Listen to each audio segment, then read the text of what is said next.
Let's jump right in. This week, we're looking at these amazing visions from two major prophets, Moses and Abraham. And they help us answer, maybe the biggest question we could ever ask. No, but seriously, think about it for a second. Take away your name, your friend group, your Instagram handle.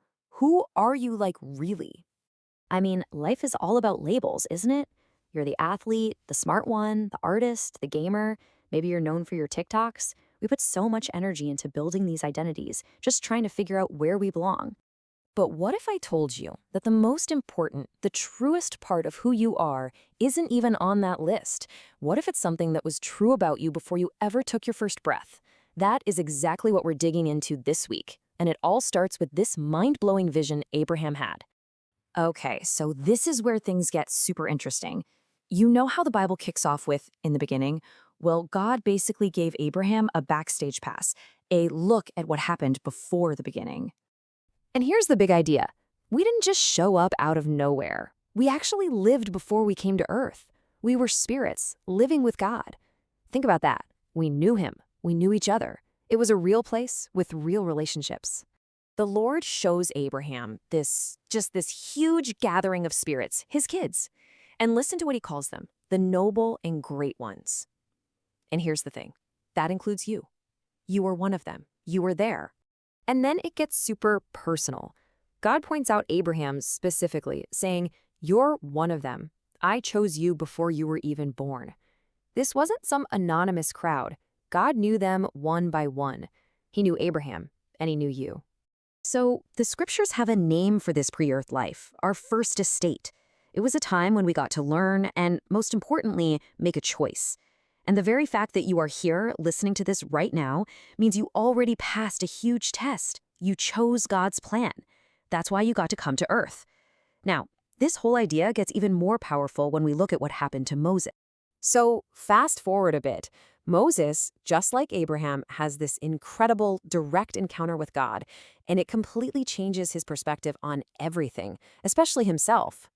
Before God gives Moses this massive to-do list, freeing the Israelites, parting the Red Sea, all that, the very first thing He says to him is this: "Behold, thou art my son." That's it. That was the most important thing for Moses to know. Everything else was built on that foundation. But right after this amazing spiritual high, the vision ends. Moses is left totally exhausted. And in that vulnerable moment, someone else shows up, and his message is the exact opposite. Okay, look at the difference here. It's so subtle, but it's everything. God says, "You are my son." It's all about that divine connection. Satan comes along and says, "Hey, Moses, son of man." He's trying to get Moses to forget God and only focus on his mortal human side. And that is one of Satan's oldest tricks in the book. He wants us to feel small. He wants us to get bogged down by our mistakes and our weaknesses. His whole goal is to make us forget where we came from and who we really are. He wants us to think of ourselves as just a son of man, not a son or daughter of God. So why does our identity matter so much to God? Well, it's right here in this incredible verse. His whole purpose, His work and glory, is all about us. It's about helping us, His children, make it back home to Him. Our success is His entire focus. Okay, so these are amazing stories from thousands of years ago. Cool. But what does it actually do for you? Like today, at school, when you're scrolling through your phone, how does knowing you're a child of God make any real difference? Well, for Moses, it was everything. It was his secret weapon. When Satan showed up, Moses didn't just try to argue. His first move was to declare who he was.